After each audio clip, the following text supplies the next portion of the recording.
What's up, everybody?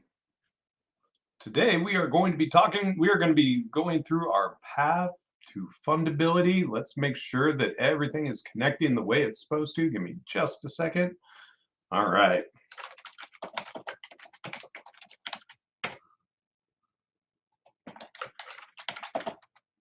Make sure that all of my rock stars in our group have access and can see me. All right, we're going live inside the group here. Here we go.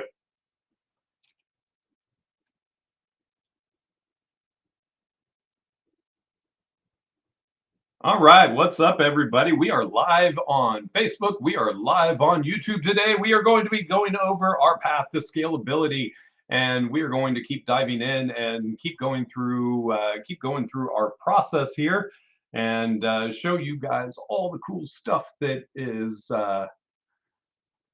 needed to be able to get your business up and rocking and rolling, get you scalable, get you to the point where you can seamlessly take on as many clients as you would like to, and get rocking and rolling. So let's looks like we got a couple. If you're joining me, give me a hi. Let me know, man. I missed you guys. I wasn't here last Friday. I had stuff come up earlier this week. It's been crazy. Summertime is just nuts around here. If you've had a long summer, let me know, because it's hard when you got kids. My kids, yeah, they're awesome. But all right, sorry, making sure I have everything pulled up here. Let's dive into our training, guys. So we are going to be talking about our path to scalability, creating systems that will scale with the growth of your business, so that you can focus on closing sales, making money, doing what you do, having fun with it. So what we were talking about before, what we talked about last time, is we were actually looking at our marketing system and figuring out what we're doing. Byron, hey, glad to see you in the house, my friend. Glad you are here today. Hope you're doing amazing. The Louisiana Cajun country. I've actually got a buddy down there. His mother just passed away, and he's actually down there in your area. Yeah. I don't know much about Louisiana. I've been there a couple times. It's nice. It's beautiful. I love the swamps. Love the areas down there. All right. So let's talk about our path to scalability here. And sorry guys, it has been a long week. Brett is out of the office, and so I'm kind of struggling. I've got half my team's been out these past couple days. It's been nuts.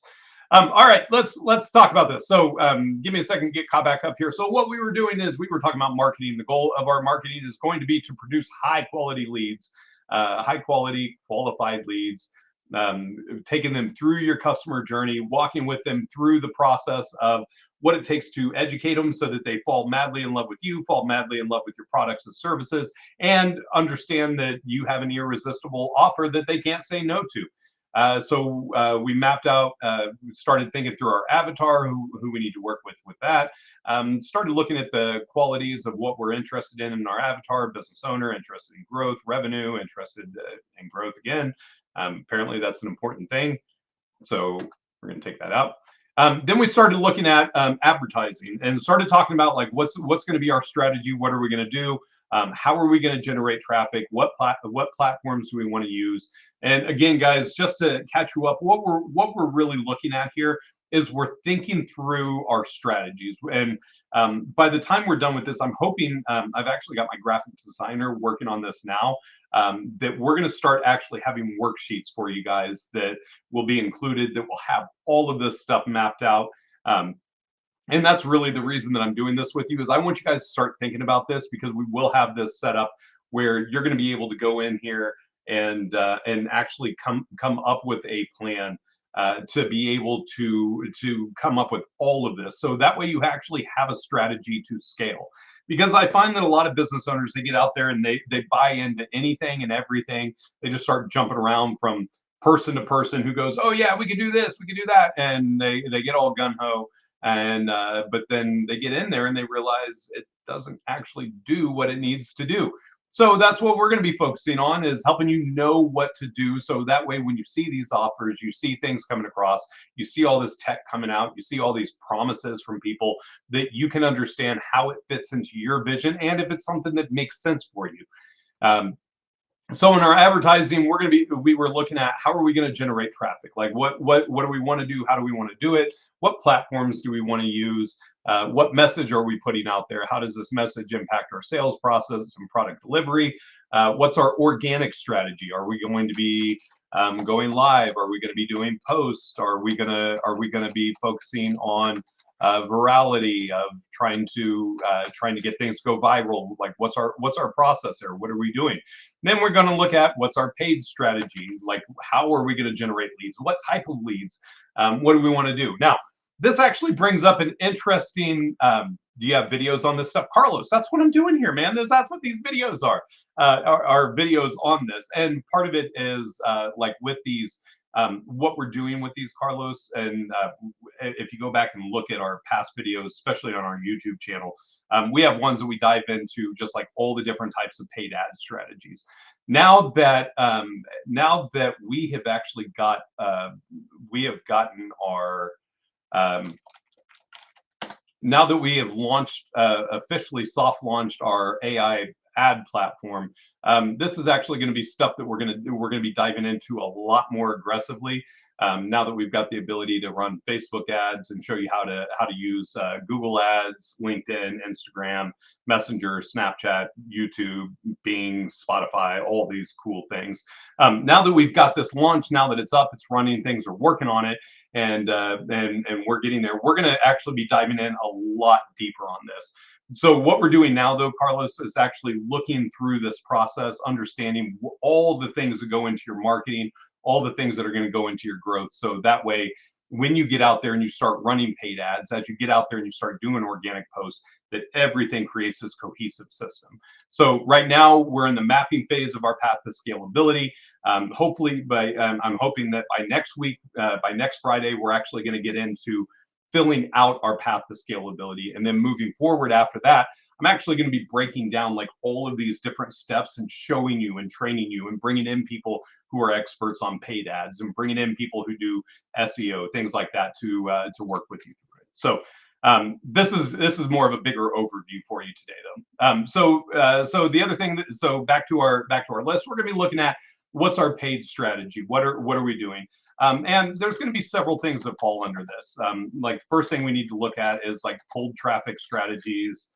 And then we're going to be looking at paid strategies. We're going to be looking at like social media ads. We want to be looking at list purchases. I'm going to put SEO in here because search engine optimization really does become a paid strategy over time. Just like your social media ads, you can get in there and do it on your own a little bit, get some good results, get some things going with it. But as you really start diving into SEO, having an expert who specializes in SEO is a great way, is a great thing to have. Like it's great way to go about it.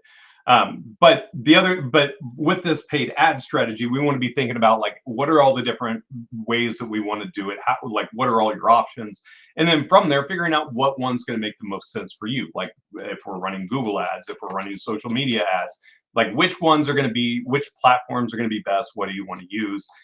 If you want to do like cold email campaigns or use like an AI dialer on cold email campaigns, what does that look like from list purchase, social media, SEO, all that. So next, we want to think through an affiliate strategy. Now, one of the things that I want to talk to you guys about with this, and since we've been pushing the affiliate manager Snap-on, we run into this question a lot, and I've ran into this opportunity several times.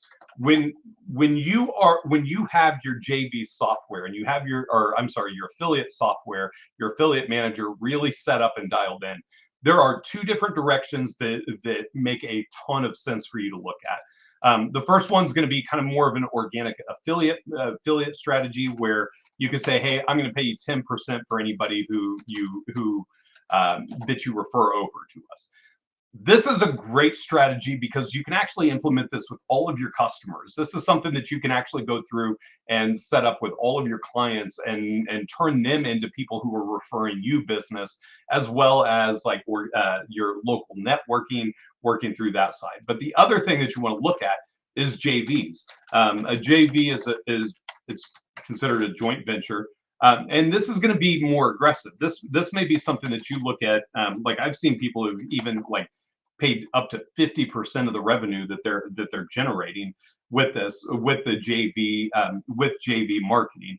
Now, what a JV looks like, do I have those slides? No, I do not. They're all videos where I do stuff like this, where I build them live, Carlos. But the with the JV strategy, the whole point behind the joint venture is you are connecting yourself with others who already have a massive list, that have people engaged, that have people who are who fit your client avatar. So, for example, Profit Lifter, we could look at people like Credit Suite, or like you guys who are dealing with the same clients, where if you have these bigger lists, like let's say you've got a Facebook group of 50,000 people, or you've got a mailing list of people that you've worked with, or you're just driving like hundreds of thousands of people to your website on a monthly basis. That, in my mind, is something that's worth more of a JV relationship, because what the difference between an affiliate and a JV, an affiliate may be like a link on a website, it may be just an email that's going out, where a JV is more like, hey, this is the person that I highly recommend, I like this. So you're taking an influencer and kind of using their influence to build out a bigger strategy, or to reach a larger audience with it. And then the last thing that we want to think about is how do we want to scale with our advertising? And again, one of the things that we've talked about, and I see several of you new people on here, which I'm loving you guys being in here, but there is a big difference between advertising and marketing. Advertising is paying for ads, it's getting out there, it's driving cold traffic, it's people who haven't heard about you, people who don't know you, where marketing is going to be more what happens after they come in. Like, how are we engaging them? How are we moving them through that customer journey? And how are we converting traffic that's coming in, turning them into a paying client, working with them through that process? And I think this is actually we went through some of this, and now like I'm coming back through it and seeing more. But as we get into the marketing, we're gonna be looking at, like, can we automate it? Like, you need everything to be automated. I 100% believe that if you're not automating your systems, if you're not automating your marketing, you're going to spend a lot of time doing stuff that you don't necessarily need to do. But like with that, how tracking our engagements, what are going to be our conversion tactics? Now, this conversion tactics, I think, is a very big thing that a lot of people miss. Because a lot of times, like if you're new to marketing, or if you're new to running ads, or getting people into your business, getting people to opt in for a list is not hard. Getting people to download a guide, getting them to give you their email address, their phone number, things like that, it's not real tricky to do that. If you have a decent lead magnet, you can get people to opt in all the time. But the other side of that is, now you need to look at it and go, okay, now that I've got them in my list, how am I going to convert them? What am I going to be doing? So some of the conversion tactics could be like lead magnets, it could be webinars, it could be newsletters. The other thing that you can look at is promos, like discount sales, things like that, like Black Friday sales, thinking through discounts, end of the year things, Veterans Day, just any excuse you can find to reach out to people, I think, is always a great way to go about it. So you're looking at lead magnets, you're looking at webinars, you're looking at newsletters, promos, and the other thing that you want to think about. Actually, we're gonna build. We're gonna start a new one right here. We also want to be thinking about, like, what does our actual funnel look like? And we're gonna move this. We're actually gonna move this up here. So what our funnels are going to look like, and when we're thinking through this, what you want to be thinking about is, you want to be thinking, like, anytime I'm thinking about like working through a funnel, or building something that's going to be converting a client and moving them through a process, the things that I always think about is, how do I act as a buyer? Because like that's gonna dictate a lot of how I'm going to interact. But the other side is, I look at how other people are gonna act towards like advertising, or how they're gonna act towards different things that are going on. So some of the things that you can do with sales funnels, There's actually a ton of them. You can do it's what's it called, an ascension funnel, where basically you start at your lowest price offer, and then you start moving it up from there. So like an ascension funnel could really look like coming in, and you start with like a free lead magnet, and this could be like it could be anything, but you want to make sure it's good quality. You want to make sure that it's something that makes sense. You want to make sure it's something that's actually going to work inside of your customer journey and fit the needs of what the clients are looking for, what the leads are looking for. From there, the next thing that you're going to be looking at is what's called like a loss leader. But the way that I like to look at it is actually a tripwire product. Now, a tripwire product is going to be this is going to be a low cost purchase. Basically, what you're trying to get them to do is open up their checkbook, give them have them give you their credit card information. So this could be like a $7 ebook offer, where you take something that you really like, that you passionately stand behind, and go, hey, look, $7. I'm going to give you all this great information that's included in this book, and blah blah blah, and you sell it to them for $7. Now, from there, now they've downloaded a free lead magnet. They've gotten something for free from you. Now they've bought a small purchase. The next thing that we want to look at is what's our step up from there. And I don't think I actually have a name. I don't have a name for this, but I'm just going to call it mid-tier for right now until I can figure out something better.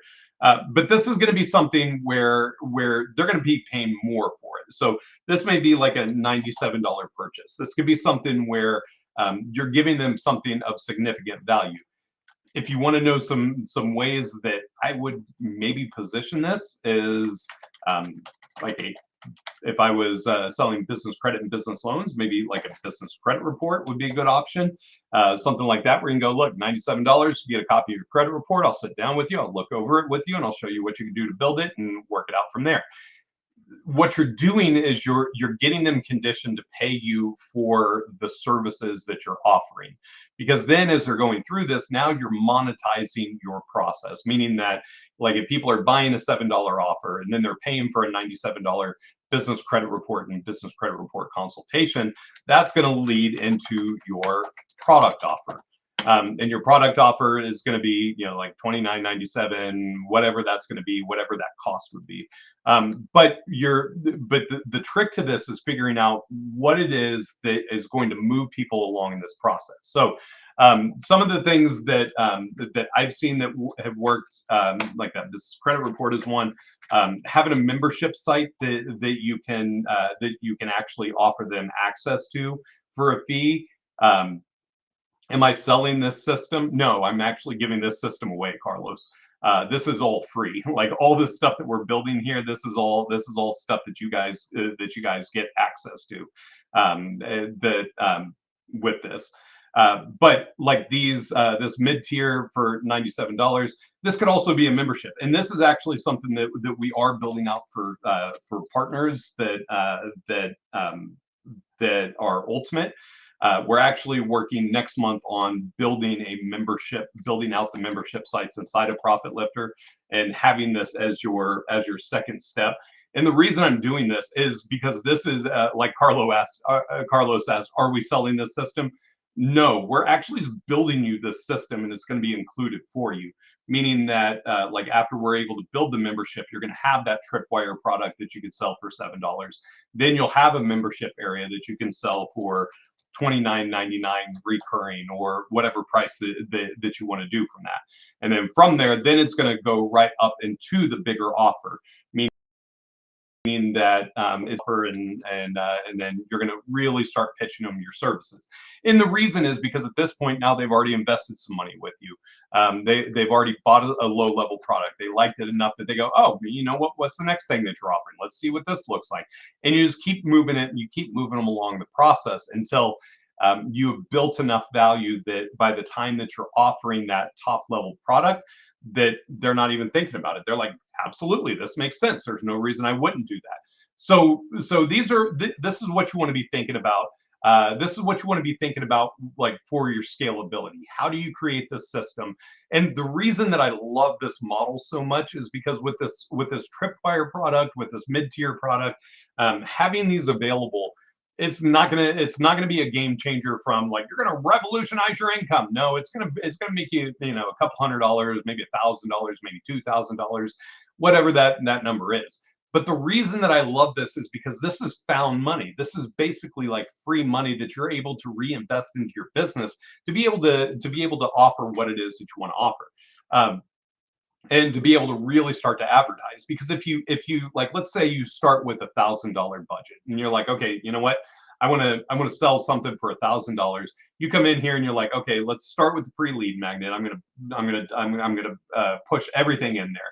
They go through there, and then let's say you get 1,000 people who opt in for the lead magnet for $1,000. Now you've got all their information. You're emailing them. The landing page from there is going to be a low cost offer. So maybe you say, you know what, let's bundle 5 of these ebooks and sell these for $7, $9, $20, whatever it is that you want to do that you think would work for it. From there, now you've got money. So let's say 20% of the people who 20% of the people who get the free lead magnet go, oh, you know what? I do want this. I do want this Tripwire. I'm willing to pay $7 for this. So now you out of that you would have 200 people at $7. So that puts you at 140 dollars. 200, that'd be $1,400. So you have now multiplied your ad budget, where now you've got the ability that you can go through and you can start reinvesting that money into landing more people. And as this grows, the whole purpose of this is to get them to buy your main product, meaning that you're making money while you're advertising. And then once they buy the product, you're making even more money. But the other thing that you want to be thinking about after that is, like after your product offer, is do you have a downsell product? Is there something that you can get them? Is there a way that if they go, hey, look, I'm not ready to pay 3,000, I'm not ready to pay 10,000, whatever your price is for the product, is there something else that you can offer them as a downsell product? I'll be honest, I don't have any ideas on what that downsell product would look like just yet.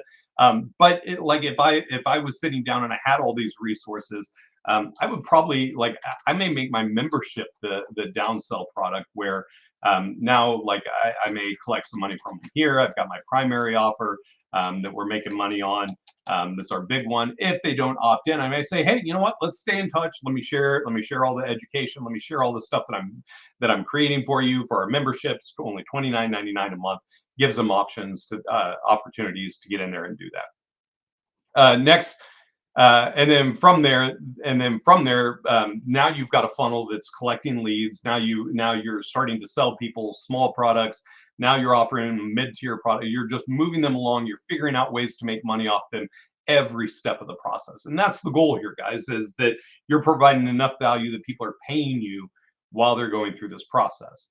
And then we jump back down into our conversion tactics. So now that you've got people in your funnel, now that they've come through your funnel, now we want to start thinking about how do I want to convert these people, because they've already seen your product. And if they're still in your pipeline, and they're not an actual, or they're still in your contacts and in your list, and they haven't bought, they're still interested. You still got them, even if they only did the free lead magnet. So now you want to be thinking about how can I convert these people that are in here? Because like with a funnel, the way this is happening is the funnel is coming down and going, okay, you know what? Our top of funnel, we may run a video ad. In this video ad, we may have 10,000 views on it. Now, out of those 10,000 views, we get 1,000 of them who come into the system and they download or they click on the offer, they download the free lead magnet, and they go from there. And then from there, now we've got 20% to go for the Tripwire. Now, out of that 20%, we may have 50% to go for the mid-tier offer. And then from that, we may have another 50% of that number. So like out of $1,000, you could look at this and go, okay, if I spend $1,000, I know that I'm going to sell 5 of my main product. And that's really what this is doing, is giving you the ability to get that map. But the problem is, if you have 5 people who buy your main product out of $1,000 ad spend, and if you get 1,000 people who are downloading the lead magnet from there, you still have 995 people who have not bought from you, but who are interested in what you're talking about and are willing to listen and giving you their contact information. So the other side of this is, instead of just constantly dumping money into ads and getting to a point where you just got like this massive ad campaign and this ad budget, you want to be thinking about, how do I convert the people who are in my list? So, after 2-3 months, you're going to have 2,000-3,000 people in there. So how do you convert those people who are in there, as well as keep bringing new people in? And this is where you're going to get into your conversion tactics, like developing new lead maps. Also, one of the really cool things about marketing that you'll find is that, like, as you get in here, and as you start building out these new products are product launches go wonderfully with people. So the more things that you can add to your system, the more products that you can add around your main product offering, the more ways that you can figure out how you want to sell it and how you want to position it, the better off you're going to be.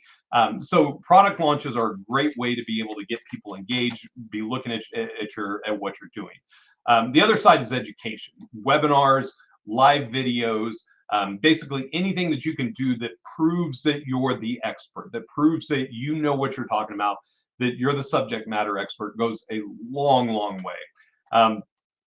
Newsletters, this is basically a freebie that is out there. Newsletters convert really well. They get in front of a lot of people. This is just going to constantly, like weekly, you're going to be in front of everybody who's in your list. It gives you that opportunity to focus on talking about all the things that you're doing with your offers, with all the stuff that you're doing. And then again, if you're doing promos, this is where you would advertise that on the newsletter. You'd advertise on the webinars. So guys, as you can see, like, we're just scratching this stuff. Like this goes so much deeper. Right now, we're just putting together, like, what is it? What are we doing? How are we keeping track of this? Like, what's our strategy? Because what we're going to be doing and what we're going to be launching for you guys is the ability to have just this massive list of all the things that are there, so that you can sit down and you can start to pick out what works. Because the other side of it is, like, you may get into it and you're like, you know what, you may look at your advertising and go, man, I love Facebook, but when I advertise on Facebook, it's just crap. I don't like the traffic I'm getting.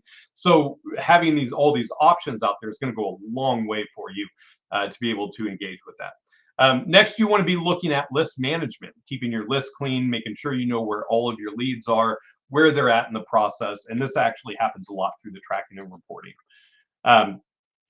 From there, you're going to be looking at your consideration and close part of the process. Now that you've been marketing them, this is going to be your sales marketing. Your sales marketing is going to include, like, your emails, your video sales letters, your testimonials, your reviews, all of that stuff. That's what your sales marketing looks like. Your sales marketing, your sales system should be marketing. Like, you should be writing emails. You should have campaigns that are set up specifically for the sales process, because this is the sales process is a completely different conversation than the marketing process. The marketing process is about educating them to come to the decision that they want to talk to you. The sales process is, now that they've decided to talk to you, what are you going to do about it? Like, how are you going to turn that? How are you going to turn that person into somebody who's a lead, into somebody who's a client? And so your conversation changes exponentially when you're going from marketing directly into sales, because these are people that you should be having conversations with. They're scheduling appointments with you. They're going through all this process. Now, what are you going to do with them from there? And then closing, like, what's your checkout process? What's your automation? What's your upsells, your downsells, your cross sells? How are you maximizing your profit on them? What are you putting there? And then from there, what's your next steps? Like, setting the expectations for them. Because at the end of the day, no matter how great your marketing is, if your clients come in, the expectations of what they're expecting to get and what they're actually getting are two different things, it's gonna cause a mess. And I can tell you that. Like, I'm a growing company. Profit Lifters is a small company. We're growing. We're continually looking at it and going, man, okay, we the expectations here, but we only delivered here. And so we're constantly looking at it and going, okay, how do we better communicate the expectations? How do we better produce a better product that gets people exciting? Because the closing process is just as much about selling the rest of the journey as the rest of your marketing. And that's why I put that in here, is because, to me, if you're not preparing people, if you're not showing them, here's your next steps, here's where we go from here, then they're going to fall out. They're not gonna be happy. You're not gonna get referrals from them. It's gonna turn into something that turns into more of a headache that you're gonna have to go back and readjust. So this is the reason that I want this, that I included this as part of the process, is like, what are the expectations that we're setting for them? Then we want to look at our tracking, like what's our analytics, what's our conversions, what are the different KPIs. And again, guys, these are things that we're going to dive deep into. Just so you know, we've actually got a Snap-on that we're working for all of this tracking, because this is a very important part. But while you're going through this process, some of the things that you're going to be looking at is like, what's my content strategy? How am I talking to people? What am I saying? When am I saying it? How does this work? What are we doing? What are we saying to them during this process? Because like, I want you. I'm trying to paint a picture for you on what a bigger marketing looks like. This isn't just about like, how do you launch and get people in.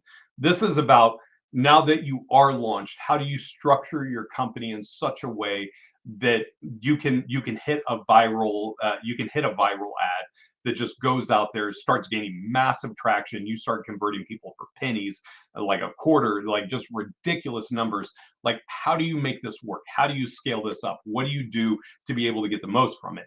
Because once your company really starts to expand and you get to that point, you start having 25, 30, 50 team members, this is what everybody inside of the company is going to be working on.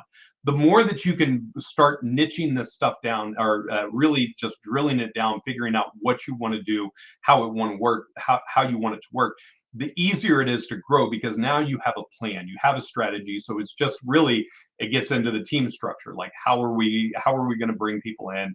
How are we going to hire people? Who do we need? How are we going to train them? And how are we going to pay? So from there, we want to start looking at our sales process, and this is about where we left last time. Man, I took the whole first half of the live just recapping and going through stuff. That's all right. So next, we want to be thinking about our sales process. Like, what does this look like? The first thing I always look at on a sales process, like, I don't even think about like automating a sales process.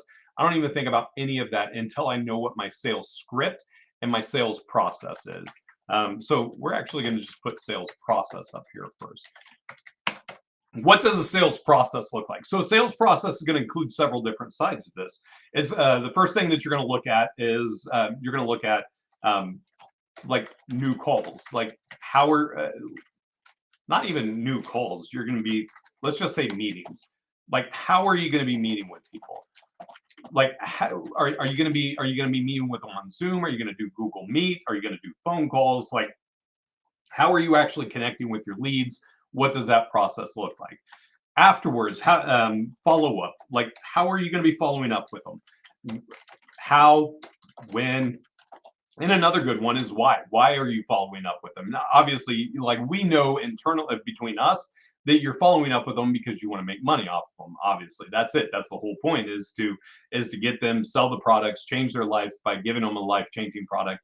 But then the other side of what we want to look at here is we want to come up with a reason why we're talking to them again. And to give you an example, and I've talked about this before, and it's because it's one of my favorite examples.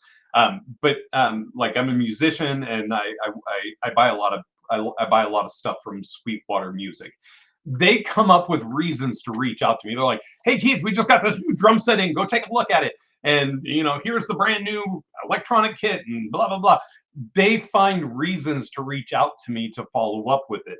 And my salesperson, the guy who works with me, that takes orders and helps me strategize with some of the things that we're doing, he knows, like, inside of his CRM, he knows I'm a drummer. He knows I like all the different stuff that I have with him. So when something comes up, now he has a reason to go, "Hey, we just got this in, and I know you've been looking for it. This would be a great addition to your set." It's just it's a really cool way of being able to think through, like, why do you want to connect with somebody? What's the excuse to pick up the phone and go, "Hey, Mr. Smith, this just happened. Did you see this? Did it make sense?" So in your sales process, you want to be thinking about what's your follow-up strategy, how, when, why, what are you going to say with them, and then from there, you want to be thinking about a turn down process. So when somebody says no or they disengage with you, like how do you want to turn them down? What happens from there? Now that we're thinking, so under meetings, we're also going to be thinking about what happens after a meeting, what happens if they miss a meeting, and moving it from there. So the next thing we want to think about is the turn down process. If you're talking to 100 people and 75 of them tell you no, how do you turn them down? What's that process look like? How do you keep your pipeline clean? How do you make sure that you're not pestering people who just really aren't interested? And so you want to think about when do you turn down a lead? Like how do you know when a lead is dead? How do you know when to stop working it? What's the process? And then you want to be thinking about what's your one process. If you win, how are they paying? What are you doing? Like what's that process look like? What happens? I mean, obviously you're gonna have like emails, text. You're gonna have all these things that should be popping off automatically. But then you want to be thinking about, like, is somebody calling them? What does that process actually look like? Now, from there, now you can start developing. The next thing that we're going to look at for your sales is what is your sales script. And I know a lot of great salespeople who do not like sales scripts. I'm a 100% believer that if you don't have a sales script, you're not going to be able to track what you're doing. I love sales scripts, and part of the reason that I love it is because, like, I'm neurospicy. I got ADHD. Like, my brain's all over the place all the time, working on things or thinking about things. If I'm doing sales and I have a script in front of me, this allows me the opportunity to stay on point, to say what I need to say, keep moving through the process, and make sure that I'm covering everything. Because one of the tricks or not even trick, but one of the it's not even, I don't even know what to call it. But one of the things that you find as you start running your business is the more that you talk about something, the more you start skipping the normal parts. You start skipping the easy parts that you just know about, that are so natural, that are so used to it. A sales script reminds you to go over the things that are so incredibly common that you don't even think about it. And not only that, but it also allows you the ability to be able to replicate yourself in a way inside of a sales team so that you can have that. So you want to be thinking about your sales script. The way that I always like to do it, I love building rapport, identifying pain points with them, finding out, like, what is it what is it that brought you here? Why are you looking for a solution to something? How is my product going to fit your solution? And then from there, then you want to introduce your product, explain the benefits, ask for the sale, address and looping objections, meaning that I fully expect that when I ask somebody here at step 5, that, like, hey, look, we got a CRM, we do all this stuff, it does all these cool things, you ready to get started? They're gonna be like, no. Why not? Now this is really where you start getting into conversations. This is where you start getting into the sales process, and you start looping their objections, you start overcoming them. So you want to be thinking about, like, what does your sales script really look like? How are you really pitching people? And the other side of this is, the reason this is so important is because if your sales script is not lining up with your marketing, it's going to have this disjointed feel. It's going to have this disconnection for them, that people are going to feel like you're not actually legitimate, and that you're just kind of throwing stuff out there and you're just telling them whatever it is to close the sale. So having your sales script and having your marketing in lock is going to make it where you can really have a scalable business. From there, you want to be thinking about, like, your follow-up sequence, matchup, and make sure that it's matching up with your marketing workflows. And then you want to think about how much are you going to be paying your salespeople, because if you don't have a plan to pay your salespeople, you don't have a plan to hire salespeople. So you want to be thinking about, like, when you're going to pay them, how much, what's the amount. How are you paying them? 1099 versus W2? Are there any incentives? Are you doing salary? Like, how does a salesperson get paid? Are you doing salary plus commission? You do commission only? Like, what does that actually look like? Like, what are you doing with them on that? And then from there, figuring out your hiring. Now, one thing that I think is really cool is one thing that you should be considering is as you get in there and you start working on your scalability, you want to be thinking about like how can I automate my hiring process? How can I create funnels? How can I create landing pages that are going to attract salespeople that maybe if they're on my website and they're looking around, they go, hey, we're hiring. They click the button and you can actually really start to attract people who are already interested in your services that may be looking for a job and maybe looking for something that they can do. And so you want to be thinking about your hiring process, like what type of people do you need? How do you hire? How do you onboard? What does this process look like? And I can tell you a secret. Like I recently just hired a guy. I hired him Wednesday, and he started on Thursday, and I fired him this morning. This is not a salesperson. Like salespeople are a little bit different. But the reason is because we have this golden rule that, like, if we give somebody instructions and they're not able to follow the instructions, they're not a fit for the team. Like, I don't need to. Like, we just. It's too much. Like, if somebody can't follow instructions, they're not going to be a great fit for what we're doing. But that is something that we addressed in the how do we hire, how do we onboard. We tell them up front, like, look, we're going to try you out. If you don't work, if things don't happen right, we're going to fire you quickly, so that way we can just part ways and we can just move on and make sure things work. But with your sales team, you want to be thinking about how do you hire them, how do you train them, how are you onboarding them, and then from there you want to think about how do you manage them, like what kind of reporting do you have. Are you tracking their sales? Are you tracking commissions? Are you tracking their activities?